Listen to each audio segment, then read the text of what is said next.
Hello and welcome to knowledge IQ. आज हम कुतुबुद्दीन ऐबक के बारे में बात करेंगे, जिसने स्लेव डायनेस्टी या ममलूक डायनेस्टी की नींव रखी।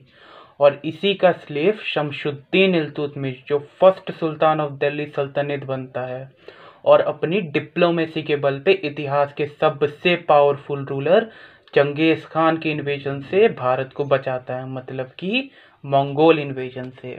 देखिए, कुतुबुद्दीन ऐबक, जिसने स्लेव डायनेस्टी या गुलाम वंश की नींव रखी, ये मोहम्मद गोरी का स्लेव था। देखिए, मोहम्मद गोरी की कोई संतान नहीं थी, तो वो स्लेव्स को बहुत मानता था।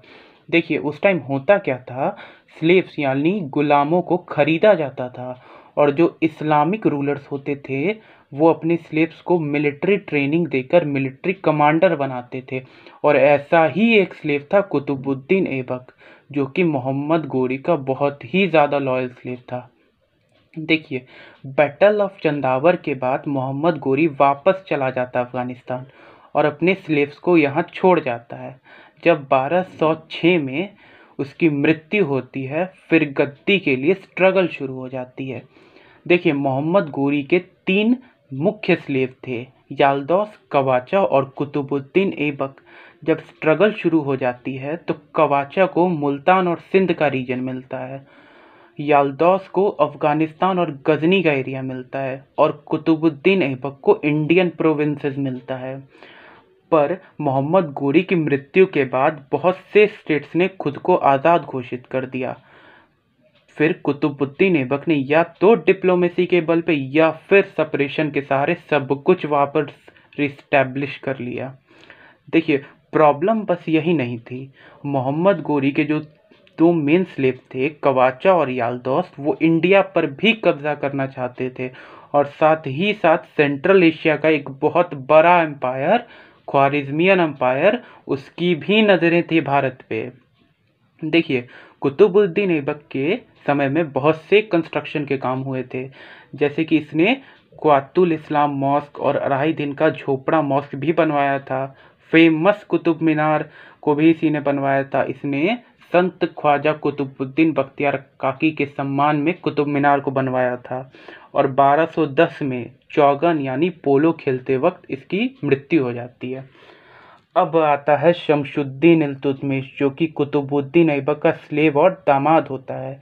देखिए, आना तो चाहिए कुतुबुद्दीन ऐबक के बेटे को, पर इल्तुतमिश कुतुबुद्दीन ऐबक के बेटे आरम बख्श को हराकर गद्दी हथिया लेता है, क्योंकि इल्तुतमिश को नोबल्स का सपोर्ट होता है। अब इल्तुतमिश रूलर बन गया था, पर उसके सामने चैलेंजेस बहुत थे, क्योंकि ऐबक की डेथ के बाद सारे राजपूत स्टेट्स ने खुद को आज़ाद घोषित कर दिया। फिर इल्तुतमिश ने या तो डिप्लोमेसी के बल पे या फिर अटैक करके सारा कुछ रिस्टैब्लिश करना शुरू कर दिया। दूसरा चैलेंज था याल्दोस और कवाचा, जो कि दिल्ली को हथियाना चाहते थे, और 1215 में इल्तुतमिश का याल्दौस के साथ युद्ध होता है और इल्तुतमिश की जीत हो जाती है, और अफगानिस्तान और गजनी के एरिया पे इल्तुतमिश का अधिकार हो जाता है।